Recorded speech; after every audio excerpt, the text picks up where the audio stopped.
Good afternoon and welcome to Redefining Imaging Strategy, Unifying Radiology and IT Teams to Boost Image Performance, a health system CIO production sponsored by AGFA Healthcare. Just a little housekeeping before we get started. My name is Anthony Guerra. I'm the founder and editor-in-chief of Health Systems CIO, and I'll be your moderator today. We're looking forward to your your participation. You can send in your questions or comments at any time in the Q&A box, and we'll take them later in the program. Just so you see how we're going to spend our time today. First, we're going to go about 35, 40 minutes with our main panel discussion featuring Chuck Podesta, CIO at Renown Health, Dr. Shafiq Robb, EVP, Chief Digital Officer and Systems CIO with Tufts Medicine, and Dan Brown, CTO at AGFA Healthcare. And then we will have our audience Q&A. So let's jump right in. Chuck, let's start with you. Can you give us an overview of your organization and your role? Yeah, thanks, Anthony. Thanks everyone for being here. Hopefully you'll get something out of today.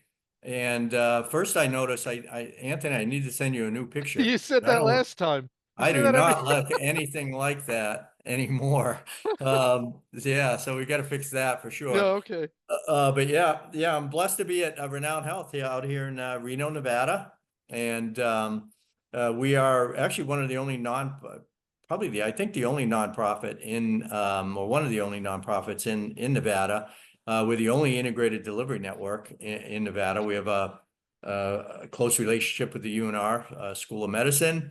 We also have an insurance company as well, Hometown Health. And we are basically the only tertiary care facility between San Francisco and Sacramento and Salt Lake City.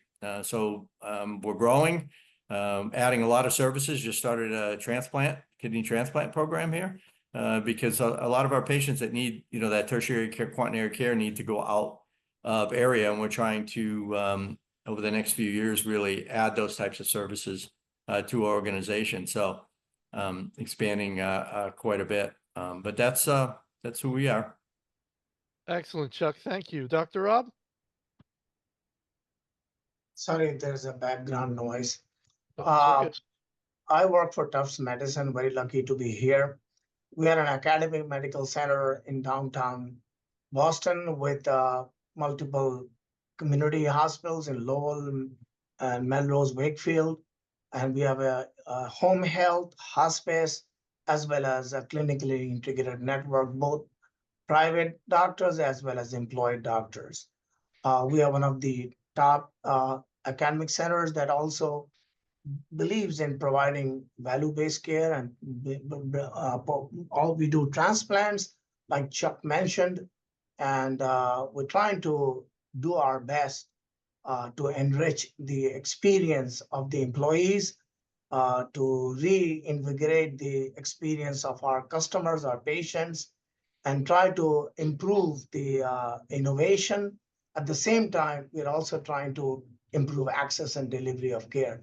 So those are like a couple of things, but those are big words. But frankly speaking, it's a journey. It's a journey. And lastly, we are also reshaping the business processes so we can become efficient. That's where we are. Very good. Thank you. Dan? Yeah, thanks, Anthony. Hi, everybody. Dan Brown. I'm the Chief Technology Officer for AGFA Healthcare. What do we do here at AGFA Healthcare? So, I came here a couple of years ago after several years, or you could say many decades, of being with some of these big, multi-product, multi-device companies. And joined a group of like-minded people where we're really dedicated to the imaging healthcare IT space, and really focused on saying, how can we make it better? How can we bring the tools to our users that allow them to reduce the stress, reduce the overload conditions, to allow them to practice the best care that they possibly can. And I think for all of us, it's great to be part of that kind of a mission-based organization. Really follow your passion every day. So that's why I'm here. That's what myself and my team loves to do. And happy to talk to you about it today. Excellent, Dan. Thank you very much. All right, Chuck and Shafiq, we're going to start with you guys. And we just want to get an overview of what you have going on in your health system. So don't worry too much about it's not like a quiz. You have to give me the exact numbers, but trying to get an idea of where imaging is generally done in your health system. The sort of PACS environment, you have a lot of disparate PACS where all the kind of integration issues can come up, or are you pretty standardized on a few? And again, just we're trying to understand the complexity of your imaging ecosystem. So Chuck, let's start with you. Sure. Yeah, thanks, Anthony. We're focused on a small group of vendors, right? We have a main PACS vendor that cuts across all of our systems. We're actually moving cardiology onto it right now. That doesn't make it any easier, though. In my book, we just went from on-prem to the cloud, and over the summer, and which expanded, quite frankly, expanded the way that you can get into the systems and our footprint. And we do have PAC stations. We have what's called Renowned Regional, which is a large acute facility, about 800 beds, a big presence there. We also have a South Meadows campus, which is a smaller community type hospital, presence there as well. And then we have presence out in the community. And then we have, from a radiologist standpoint, I'll just talk about them, both on site and remote, across the community as well. So what I find is the network aspects of what we do. It's not so much the PAC system itself. It's really the connection points to the PAC system and how they're using the PAC system that becomes the pain points, especially, moving into the cloud. Moving into the cloud was good for us from a financial standpoint. The storage is much less expensive. That's where you'll save on from an on-prem, growing that type of, but you add a lot of complexities in there from the network connection, speed. If you got remote radiologists using VPN, for example, you're at the mercy of a VPN speed on some of this stuff. And so I think a lot of people have a misnomer of like, hey, we're going to move to the cloud, and the cloud's ubiquitous and it's going to be easy. And it actually is more complex in a lot of ways. I've thought a lot about in the last 3 or 4 months whether I want to go back to on-prem, quite frankly. Yeah. Very interesting. Okay, All right, good. We'll dig into that. Dr. Rob. Yeah, let me set the stage so that I don't know what question you asked, so that maybe you already know about it, but let me set it. The reason for having a picture archive communication system, that's what PAC stands for. It's for the front end.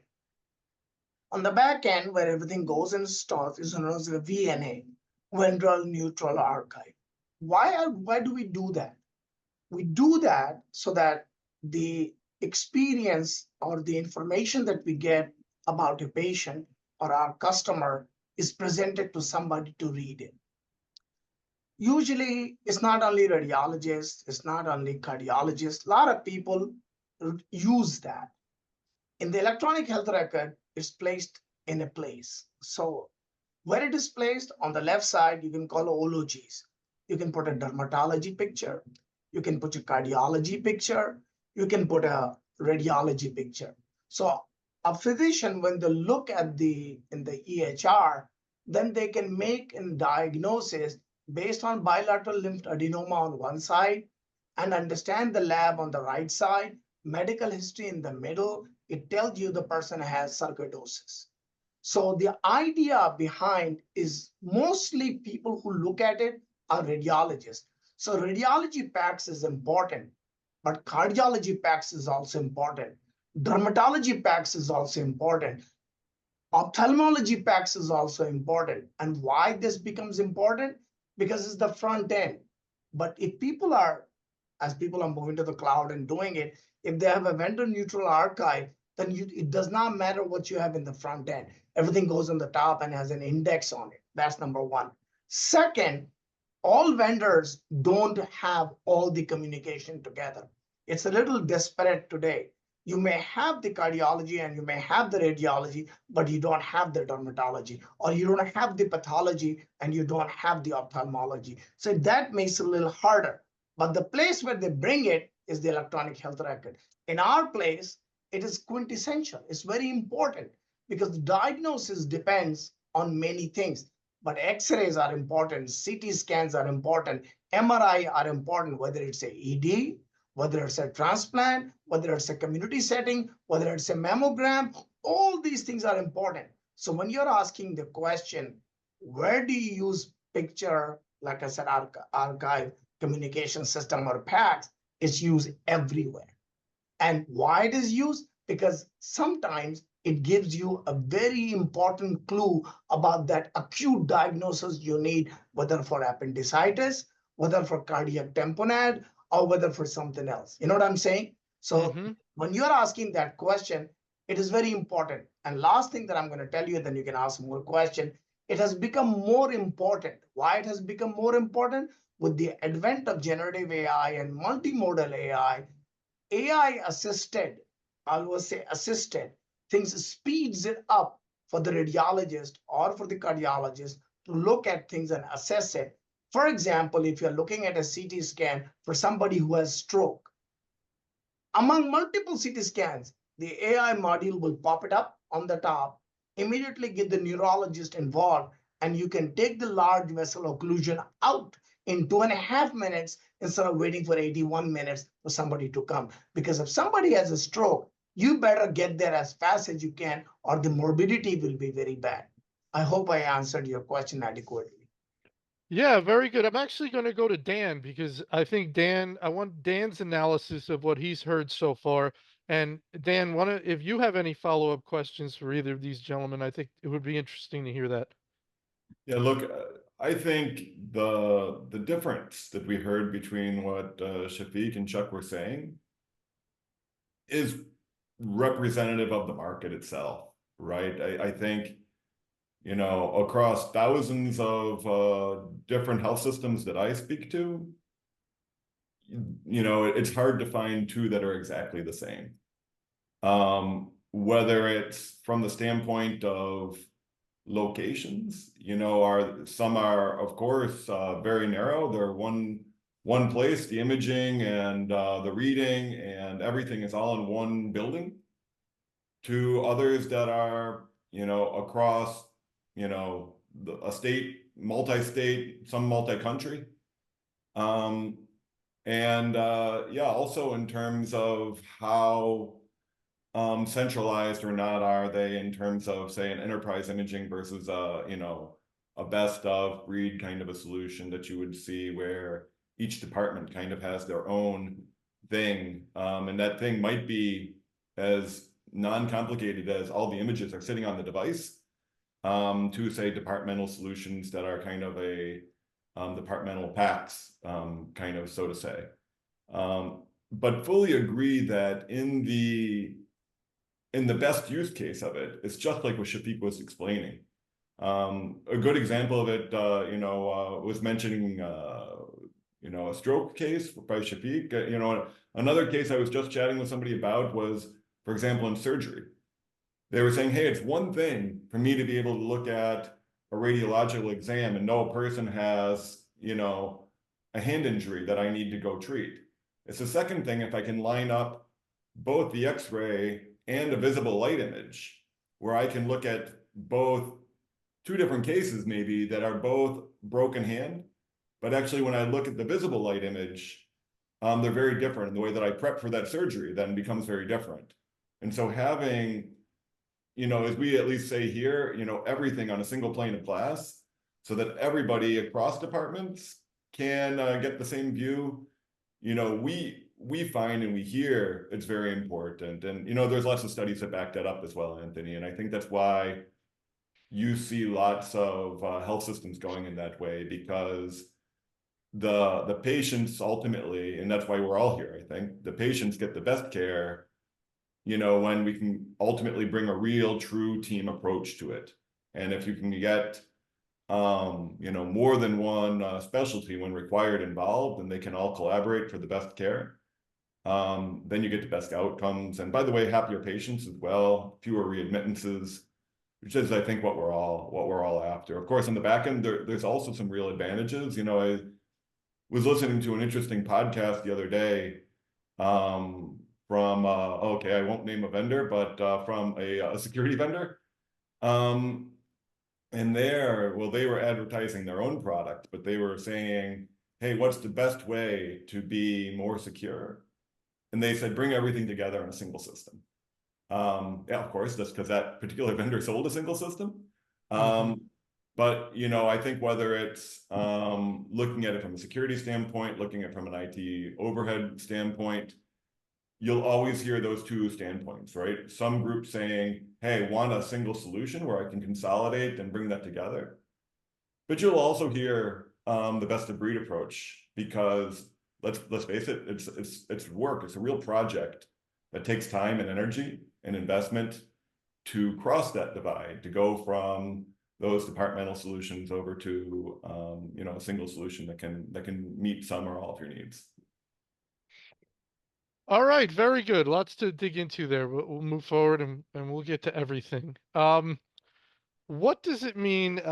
And Dr. Rob, we're gonna start with you. What does it mean to work towards more of an enterprise imaging environment? You know, you described what's going on at your organization, but you didn't really express the idea that you were trying to move in a particular direction, though I suspect you are. And I know you've always got the end user in mind. You've always got the clinician in mind, and you're trying to reduce their cognitive burden. You're trying to put them in the best position possible, presenting them the information they need in a way they can absorb it when they need it without requiring, again, an increase in the cognitive load. Would you say that you're trying to move towards greater image sharing, more streamlined approach? Just if you want to get into Yeah, that a little sure, bit. sure. First of all, I love what Chuck said, so I want to give him the credit that he talked about bandwidth and bringing an insight. Chuck has always been a visionary person. I always look up to him many times. Having said that, I could tell you what is the single most important thing in towards enterprise imaging. First thing is that you have to have a group of people. Different people have different names for it. Some people call it a governing body. Some people call it a governance. Some people call it a committee that helps. So that means before anybody runs into anything, there has to be a governance.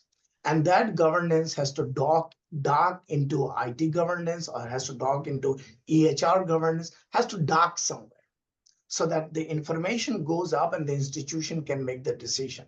Now, in that governing body, the majority of the people who use an enterprise imaging are the radiologists. But the radiologists cannot survive without the cardiologist. And the cardiologist and the radiologist also need the ophthalmologist and the dermatologist and the pathologist. They all have pictures. Why we need all those pictures? To make a complete picture of the patient. In the world of enterprise archiving, if you are fortunate enough to own a VNA on top, that makes everything simple. And I'll explain to you why. When you have individual packs, whether you have from Philips, whether you have from Agfa, whether you have from GE, whether you have from Fuji, they all do their indexing in their own way. What that means is that you are dependent on that individual vendor.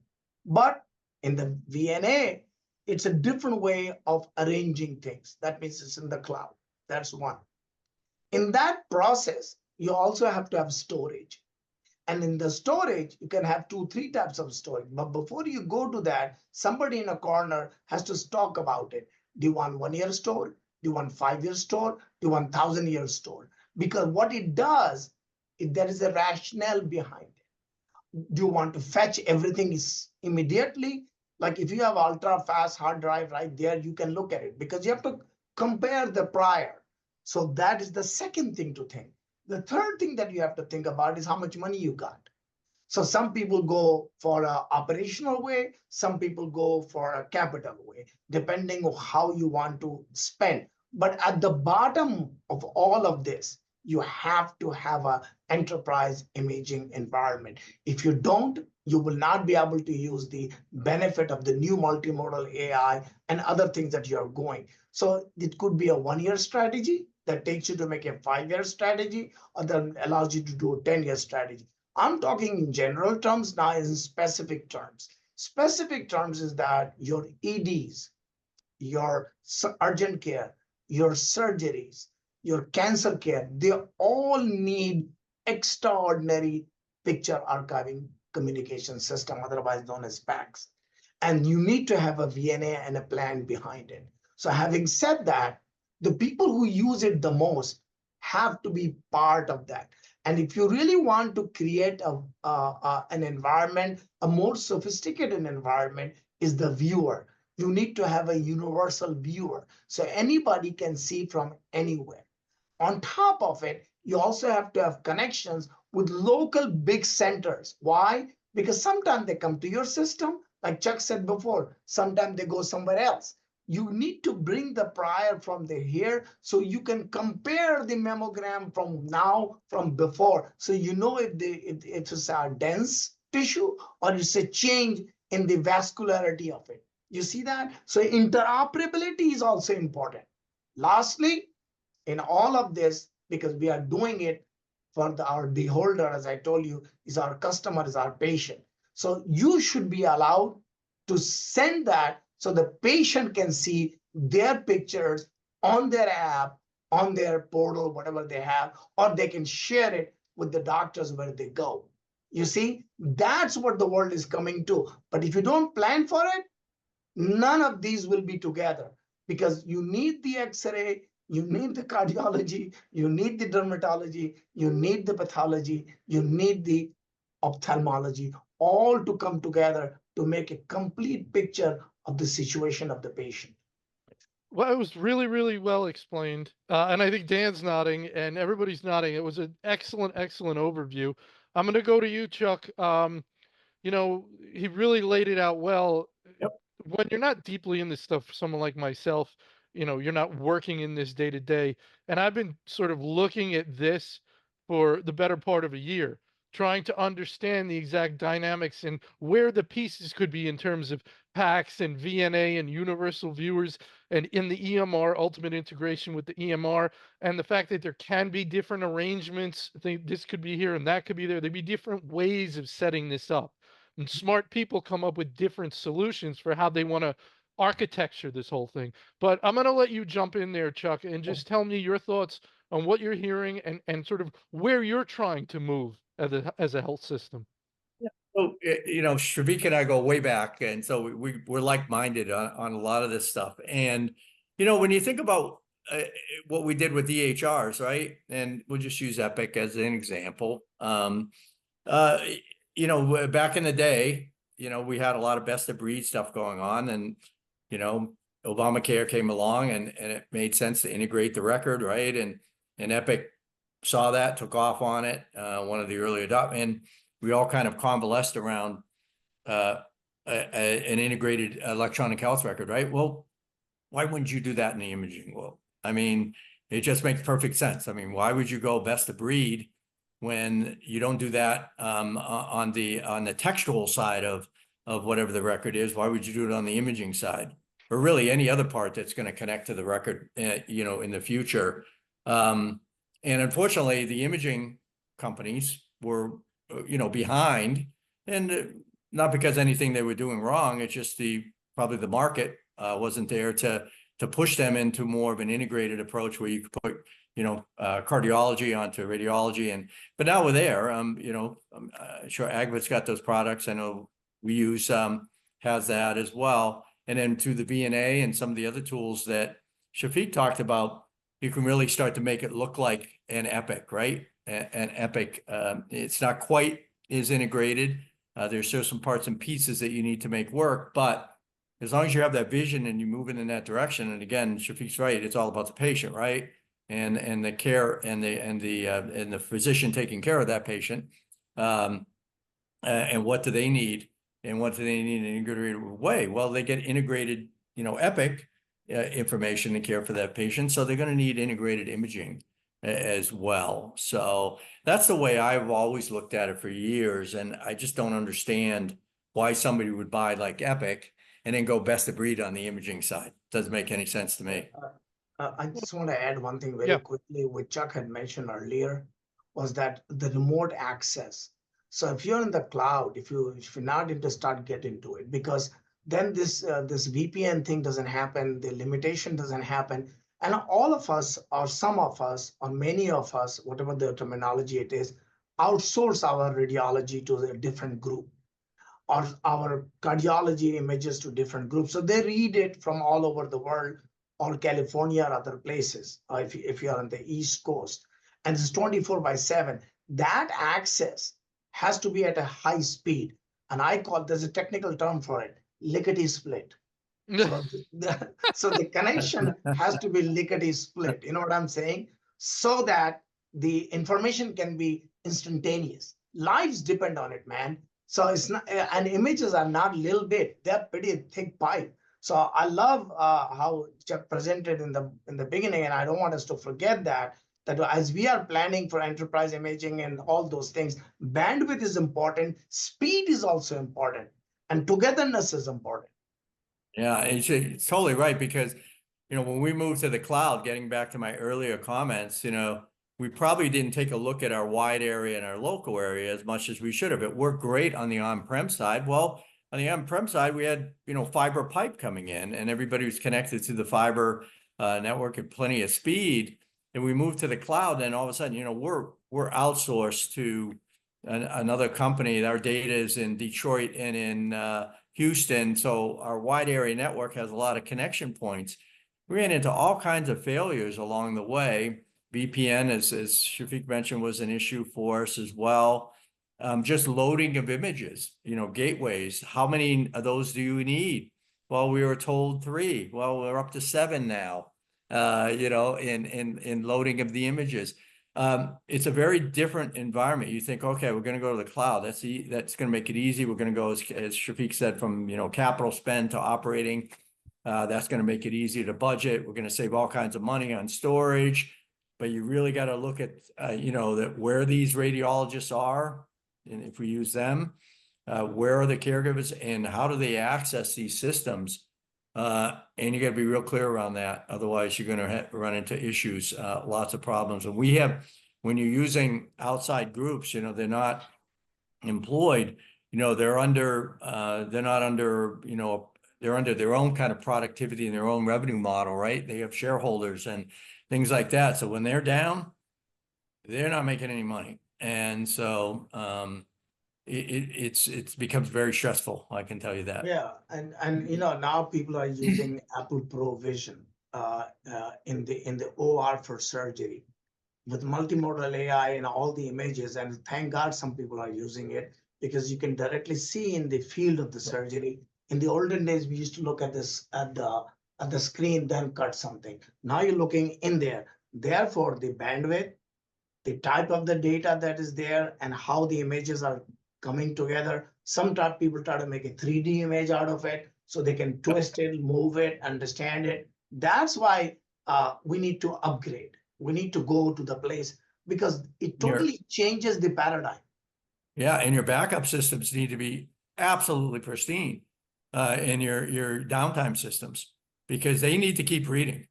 When your system's down, you need to figure out a way. When it was on-prem, it was a lot easier to do. When it's in the cloud, it's not so easy to do on your downtime systems, because the last thing you want to do is be diverting patients, right, out of your ED or anywhere else, and so you've got to have it's much different than kind of in the Epic world when you look at the down. So you've got to spend time on that. It's much more complex. And then the last thing you want them to do is reading off the actual imaging devices, right, the scanners themselves. I mean, you're going to hurt somebody at that point. So and like I said, when you're down, it's a little bit different. You can't take care of patients. You got to divert at that point. It's not like they can go to paper on the unit, right, and keep taking care of the inpatient. You can still keep seeing patients in the ambulatory settings if your EHR is down. It's very, very different. And I don't think a lot of people understand that. Yeah. Chuck, well, what he said is that I just want to emphasize that if the PACS is not working, the radiologist actually has to come to the hospital, go to the modality, CT scan from there, because without that, patient care cannot happen. So it becomes a patient safety issue. Therefore, the PACS has to work every time. Yeah. Yeah. I was jotting down some points when you were talking before, and that was one that I had written down that initially you weren't saying, but hey, you're clearly experts who covered it all, really. But yeah, that's one actually that I think is very interesting, because many organizations are an EMR, or at least in the US, are an EMR first. And I think that also extends to this business continuity. Or if you think of like cyber, what's our cyber plan of attack? And the first thing that many organizations would say is kill the network, block everything off. And what's so interesting about that is, yeah, most doctors can still go back to paper for their EMR. It's a thing of the past. You can't really do it on radiology side anymore. You know, first, you already heard both of the gentlemen saying that many of the radiologists aren't even local anymore. And so if you're at, say, like an imaging center or a surgery center where there is no local radiologist or no local images, yeah, that what do you do, right? Second is, if you're really going back to paper, maybe not really on the, you know, who has DICOM printers anymore, or film, or all those things, right? And then so really having that business continuity solution, and Chuck's exactly right.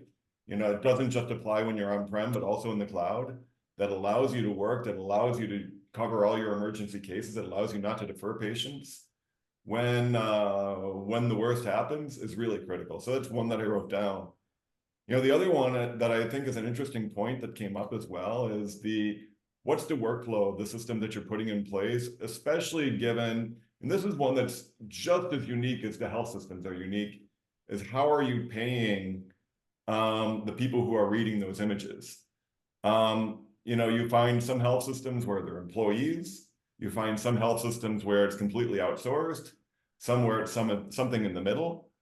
You know, and then even in those different models, how we try to apply, you know, whether it's a certain number of exams, or if it's experts, or it's RVUs, or if it's some kind of local variation on RVUs, whether it's hard and fast rules, or, you know, say a kind and gentle or suggestion type rules. I think your system needs to have those workflows that allow you to adapt it to what works for your institution. And that's a real important consideration to think about.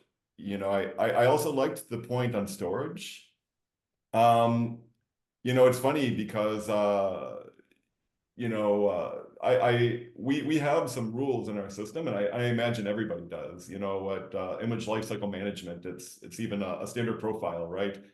That talks about, you know, when do you purge, when do you archive, things like this. I can say for our customers, I've never seen a single customer who purges. So, you know, Shafiq was mentioning, hey, you know, do you have storage for a year or 5 years or 10 years? And you know, okay, even setting aside what are the regulatory rules for how long you have to maintain records, I think that it becomes so complex with all the different rules in place. The default that I've seen is we keep everything forever. And sometimes we keep multiple copies. Like if you go into a space like pathology, where you have to keep the glass slides, and many people also then keep a digital copy, you know, then you're even doubling up. Or if you have departmental solutions and you have a VNA, or if you have a PACS that doesn't have a VNA, or an enterprise imaging that doesn't have a VNA built in, but you have a separate one. You know, all those are big considerations. And finally, I give a shout out to Shafiq. I heard two great terms that maybe I'll ping you afterwards and maybe get the permission to use them sometimes. I love the lickety split, and I also love the picture is to create a full patient picture. Great marketing terms, Shafiq. That's fantastic. No, that's honest to God. I'm just telling you, brother. I know. Chuck knows the pressure that comes if it's not lickety split. I mean, if it's not a picture that makes the picture of all patients, it doesn't happen. We are dead meat, man. It's a very stressful way of looking at it. And the storage thing that you're talking about, if it's a child, 21 years. So there are multiple rules, archiving, cold storage. So it's known as storage stratification. You know, Chuck and I he gives me credit going for go back. There was a time I wanted to work for him. So I have tremendous respect for him, man. He's a legend. Chuck is a legend. Thank you, Shafiq. I appreciate that. Yeah. I'm glad we're still doing what we're doing. But, the other thing, just to get back, you talk a little bit more about downtime, because unfortunately I know about this way more than I should, right? And you can kind of tell, because it's really based on issues that we're having, and I've got to dig in on it. But what we found on the downtime thing as well is and Shafiq mentioned, it's the doctor side as well, taking care of the patient. So in the ambulatory environment, right, they need to see the images. So our downtime, it works well on the inpatient side because we have 30 days worth of images loaded, right, locally. So, somebody coming in an ED, boom, in the downtime, we can take care of all that. In the ambulatory side, not so much, because there may be somebody there who's being seen by a doctor that 30 days is not enough. You want to look at an image from last year, right? Well, they can't do it. Okay. So it may not be it doesn't sound like it may not be a big thing, but it could be a big thing depending on what's going on at that moment in time. So can we load a year's worth? Maybe, with looking at that kind of stuff. It's all these kind of nuances that, on the EHR side, you kind of don't have to get into, that you really got to focus on here. And again, I really love what Shafiq said about looking at this really from the enterprise, the wide area, not just from a radiologist, cardiologist view, because there are those other care areas that are impacted by how you architect this solution, whether it's on-prem or in the cloud. Yeah, on that one, Chuck, one of the things that I really appreciate, being able to look across customers is that some of our customers are the military in different countries. And, the thing that I really like about the way that they plan is, they always plan, not like as a what if, but when, right? It's the worst case will always happen, the way that they all plan. And so they're always incorporating that kind of planning into their solutions, in terms of, okay, what's the continuity solution? What's our fallback situation for this and that? And it's, it's good learning experience to sit and be part of that and watch how they're planning. Yeah. Great approach, actually, Dan. I never thought about that, but that taking kind of a military approach to it probably makes a lot of sense, because you're right. There's so many connection points and so many different uses of this the imaging information, that you really need to understand where those failures are. The way I've described it, a lot of people, like when we have downtimes, typically a lot of times it's the same thing that happens over and over again, right? And then you finally fix it. Could be a switch, could be whatever it is, right? What I found when we moved to the cloud, we've had 10 different issues. We've had loading, latency issues, non-lickety split issues, right? We've had change control issues, human problem. And the way I explain it to some of the radiologists, unfortunately, we've got 10 issues here we've got to deal with, and we've solved 6 of them, but there's still 4 out there that we're working towards. A direct connection to Portland, where the cloud is for our vendor. Things like that yeah, it would have been great to do as part of moving to the cloud, but it's not just one thing causing the problem. And it makes it very difficult to find it and fix it, make sure it never happens again. It's a longer period of recovery. Yeah. And prioritize those within your budget, right? I mean, of course, sure. You can't let perfect be the enemy of better all the time, right? And I think you also see some folks getting caught up in that as well, to say, well, hey, I'm getting frozen because I'm always looking for the perfect solution. And of course, budgets and reality never allows for the perfect. Yeah. So I don't want to take away your questions, Anthony, but I just want to add about the storage and the money, because it's into petabytes and exabytes, and it'll keep on increasing. It's not going to stop. So we have to find a stratification of storage, cheaper storage, and figure it out how we do that. But it's not going to stop with proton therapy, with MRIs, all becoming more and more.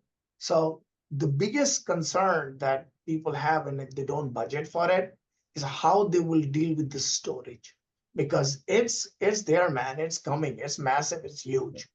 Mm-hmm. Yeah, and right with storage is network. Was talking to a regional group out of Spain in this case, where they were looking at a regional solution for EI that included pathology. And when I saw the number of pathology slides that they planned to do per year, actually the first question I asked was network. Because if you just do some math, physics takes over and you say, you can't even pumping those images 24 hours a day, 365 days a year, you're not going to pump that through your network as you have your network defined today. So you have to look at the choke points, for sure. Yeah, exactly. I mean, you could have a big pipe, but if it goes into a little pipe and you put water through it, what happens, right? It's going to be restricted by the little pipe. And I hate to be, get simplistic about it, but that's what it is. I mean, that's where we are. Dan, where are we going? In 5 years? I mean, I'm really, Acra is one of the leading companies. I'm sorry, Anthony, I'm going to jump to my No, question. I want you to. Yeah, I want you to. yeah, I'm going to jump. I wanted to ask Dan because I've got him on here, got him captured. And you're one of the leading companies out there. And, we spent a lot of time on the enterprise stuff. We're working, we've got embedding AI in, whether it's your company or other companies that are doing that type of work. But what's the landscape? What should I be planning for? I mean, we're growing. We're going to be adding an ambulatory building, maybe an imaging center, something, in the next 3 to 5 years, children's hospital tower, things like that. What should I be looking at on the imaging side? Yeah, hey, great question. And you could really ask that question on a number of fronts. Are we thinking of that on the IT side? Are we thinking of that on the expansion side? Because everybody's expanding or consolidating now. Are you thinking it on the clinical side? I'm thinking more from the tools. How is a caregiver, whether it's a radiologist, cardiologist, or primary care, for that example, for that matter, how are they going to interact, with these systems? Yeah, in 5 years? funny because that's one of the first places I would have gone. It's historically what we've seen is very much, that kind of each department or even each provider is kind of an island unto themselves. And what we're seeing, a lot more requests in the US to be actually a bit more like some other countries already are, where it's much more of a collaborative care team approach. And an interesting thing, we've all heard we talk a lot about radiology, of course, when we talk about imaging. And, you can't talk about radiology without forgetting like the burnout crisis that we have there. Yeah. And one of the things that you do see in some other countries is when you kind of take the radiologist out of kind of like, the expert in the background that kind of operates by themselves and kind of that old picture of a radiologist in a dark room reading by themselves, and you make them a member of the care team. Actually, and maybe not surprisingly, but those burnout levels also go down because they kind of feel more a part of the team. They're closer to that care. And I think they also kind of feel a bit more, I don't know what the right word is, but kind of level of appreciation, say, within the total spectrum of care. But yeah, so we see a lot of increasing requests. Something that we put a lot of time into is what we call a collaborator, but a way to bring all those tools together and set things up both in terms of provider to provider collaboration. I like that. In radiology, provider to tech, like, hey, can we catch issues before the patient walks away so you can prevent a recall back in for more imaging? But also patients want to be more and more a part of their own care journey. And so also, providers to patients. And sometimes those cross lines, right? Because sometimes the referring physicians are outside of your health institution. And so you could say, okay, which line am I crossing? Is it still provider to provider? Is it then like a customer? And so you could kind of talk about which tools. And that's where, again, you can kind of say, hey, is one tool a multi-tool that can work with both? So that's certainly one that we're seeing. You know, of course, we haven't talked about it a ton today, but it's hard to go too far in any conference these days without hearing about AI. And I think it's an interesting one because it's something where it's for sure going to happen, but you don't always find the sweet spot today where you can say, hey, we have AI that's really solving the core issue that a lot of people are looking for, is to say it's making me a lot more productive. You know, so one thing that we talk a lot about is how do you make AI a part of your workflow? So it's not one more tool, but so it's an integrated portion of your total workflow. So it really adds to your productivity as opposed to saying, I'm doing it. And of course, compensation models have a lot to do with it. You know, if we're not being compensated separately for the use of AI, then it has to be, you know, a care augmenting plus productivity tool. And it can't just be something that we're adding in because it's the hot word of the day or the theme of the day, right? But I think on the care side, that's probably the two major trends that we're seeing, and you know, both with ourselves and plus I think every other vendor that we talk to, that they're really working. Actually, radiology is one of the field where AI has succeeded most because it's something that can be easily quantifiable, and it does improve the speed. It does bring things up faster. And in the United States, we have Epic. So Epic's clinical information is automatically available with the radiologist. And the radiologist can challenge an X-ray or a thing that was done, or gets all the information. That's happening today. The thing that people are looking for with AI, and as it gets better with generative AI and multimodal AI, is that people don't want incremental. That means it saved me 10 minutes. I actually want to save you an hour.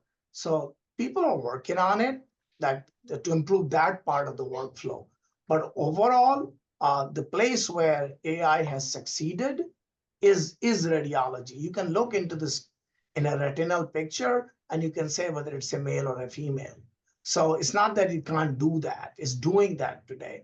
And people are advancing that today. So I think you're hitting on the nail about reimbursement and money and other things, which I'm not good at. But I can tell you one thing that you said, it's that we need to start looking at enterprise packs as not a network thing, as not a radiology thing, as not an EHR thing. It's a complete thing. On whichever part you leave behind, then the experience will not be frictionless. The experience has to be good for the person who's reading it, for the person who's receiving the note, and for the patient who's looking at it. All parties have to be satisfied. And you can use this. It's like this ring, man. There is no beginning, no end. That's what enterprise packs has to become. And I really like the collaborator model term. Yep. I'm gonna steal that, Dan. So thank you. All yours. All yours. Yeah. All right, let's go to another panelist question. Dan, do you have a question for one or both of your co-panelists? Yeah, you know, I'm really curious over to just follow on to Chuck's point before about saying, hey, we're moving into the cloud, but actually I'm thinking, would I like to go back? So hey, Chuck, if you want to say some more, you know, I had written down a question for each of you before, but hearing that, I can't resist but to follow up there. Yeah, it just, you know, again, it's some of it's a reaction to Change Healthcare, CrowdStrike. You know, we get into this third party stuff, you know, into the cloud, and me as a CIO, and I'm sure Shafiq feels this way a little bit, we start to lose a little bit of control. And being the old guys that we are, you know, we're back in the day of the big data centers where, you know, we had control of our environment.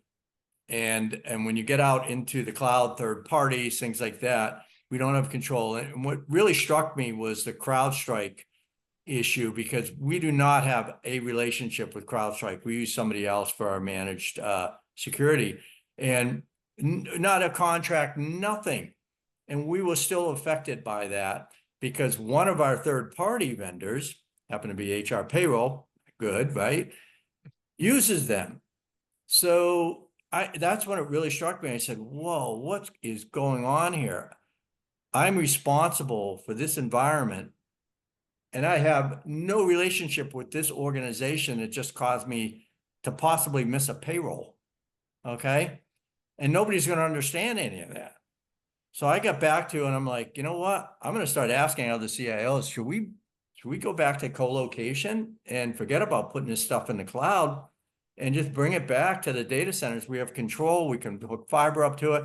We can make it liquidly split, a lot easier that way. In that environment, when you move to the cloud, everything changes. It becomes much more sophisticated. I don't think people totally understand it. And yes, there's price points to that. And the vendor supports it, right? As well. So, from this, you don't have to add, a bunch of people to your teams and things like that. So I think from a cost perspective, it really makes a lot of sense. There's a lot of ROI there. But boy, when something bad happens, it's bad. And then me as a CIO, I feel helpless sometimes. And so that's where I'm coming from with that. And I've seen it, with Change. I've seen it with CrowdStrike. I've seen it with our cloud vendor and it wasn't their fault. It runs great in the cloud. Connecting it has been an issue for us because of how we set up our networks and outsource that, right? That component. So I'm starting to lean the pendulum. I'm wondering whether it's going to shift from, let's put Epic in the cloud, AWS or Azure, to no, we're going to put it in I'm going to put it back in the damn data center where I can touch it and feel it and see it. So it's more emotional than probably practical, but that's where I was coming from, Dan. So Dan, I'm 90% in the cloud. I'm the first guy to put Epic in the public cloud. I know, Shafiq, you're the trailblazer on that stuff. So, but the thing is, I'm now thinking, how do I create local survivability? Office 365 goes down, everybody goes bonkers. Okay, that's also terminology. Similarly, we have a Workday that's in the cloud. So things are in the cloud. That means now we are dependent on the internet. We are dependent on multi big companies. So if they have a outage, it immediately affects us. So as CIOs and as CDIOs, we have now started thinking, how do I create local survivability? Thank God in the case of PACS, we have the modalities and we have some little servers in the corner that can do something about it. So, but we can't do anything about Office 365, right? No. Other things. So forget the cyber. Workday and any of those others. Workday. Like they had an outage. Right. Yeah. So when Chuck is saying that, and when we are thinking about it, we're not against cloud. I'm 90% in the cloud, man. But the thing is, how do I deal with that? So can I have a small box on the side, cloud in a box, in the center, something like that. You know what I'm saying? There you go. Yeah. And do you run, for example, like a fire drill? You have your run books and you practice them. Forget about that. That is a given. That happens. CISO, running through my checklist. Yeah, our CISO will kill us if we don't do that. He does tabletop, this and that. That's not what it is, man. If the connection is gone, it's gone. If CrowdStrike happened, it happened. Now what do you do? You're right. It requires different thinking as you move. I was looking at our app program, our application rationalization, and where we were even 3 years ago, and how many products we have in the cloud now. We're up to about 60% of our products are in the cloud. And when I first started at Renown a little over 3 years ago, it was 30%. So it's rapidly moving. As we replace systems, of course, we pick the cloud version of Workday and of these systems. And I don't think we've really sat back and thought about our environments. And like, Shafiq said, if the internet went down before, that didn't matter. Somebody complained they couldn't get on Amazon and do shopping during their lunchtime. That's totally different now, right? Totally different. Chuck, all my facilities are connected with dark fiber.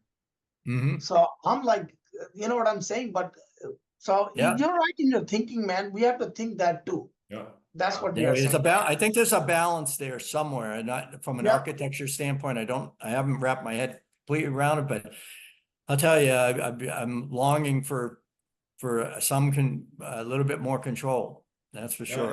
and when you guys are thinking that way, would you rather have spread your risk by having multiple applications, multiple cloud, multiple connection points, or would you rather then say, We did that. yeah, Then you, yeah, then you but then I lose can the have multiple the paths on the ROI things on that I'm that. concentrating, yeah? You lose it, it's like with the change issue, right? Yeah. So now, okay, do you go out and buy two change, do you buy Change Healthcare, and I forget the other vendor, there's another vendor out there, to do like e-prescribing. So you do Change and you do another vendor, SureScripts, for e-prescribing.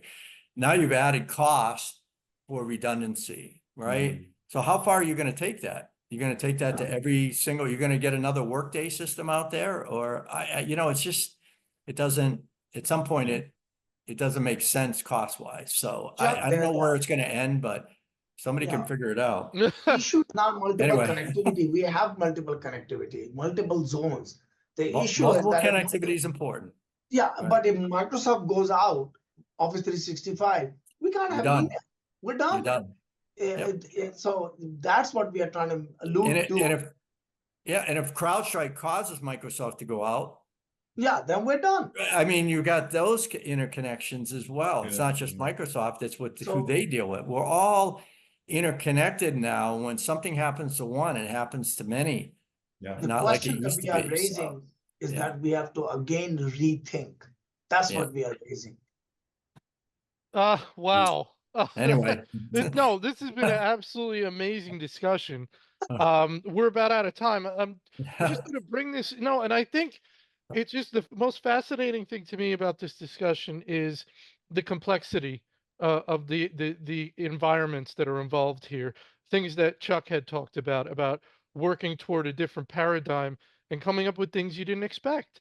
You've been around a long time, Chuck, and still things come up you didn't expect, and that's because it's so complex. And sometimes you don't see the complexity, or you don't see the issue till you get in it. Now you're in a process of fixing it. You mentioned 10 things on a list, got 6 done, working through the other 4. We talked about some really interesting things today around business continuity planning, where we've kind of left imaging out a little bit, right? We've had the EMR in mind with business continuity, and we maybe are working on plans for that, but we haven't thought about imaging. Yet imaging is super critical. If we lose our imaging, especially if they can't get to the modality, if it's a remote reading situation and they can't get to the machine and there's no network, then care stops, right? And we can't see Right. people. So lots and lots of amazing stuff there. We're just about out of time. That was really, really an incredible conversation. And sometimes it's not finding solutions, it's surfacing the issues, right? And I think that's what we've done today. Sometimes this stuff is so fresh that we're surfacing issues, and that in and of itself is helpful. So regarding continuing education, you could use the final slide in this deck. You'll get an email when the on-demand recording is ready for viewing. I have a feeling this will be quite heavily viewed. If you want to work with us, you can reach out to Nancy Wilcox from our team, and you can go to our website for register for upcoming paddles. With that, I want to thank. You're not going to get a better group, I think, for this topic than we had today. Dr. Shafiq Rob, Chuck Podesta, Dan Brown, bringing incredible expertise here, everyone. AGFA Healthcare for sponsoring. So I want to thank you all for today, and everybody have a wonderful day. Hey, thank you, Anthony. Thanks, Shafiq. Thanks, Chuck. It was a pleasure. Real pleasure. Thanks, everyone. Bye. See you all next week. All right, take care.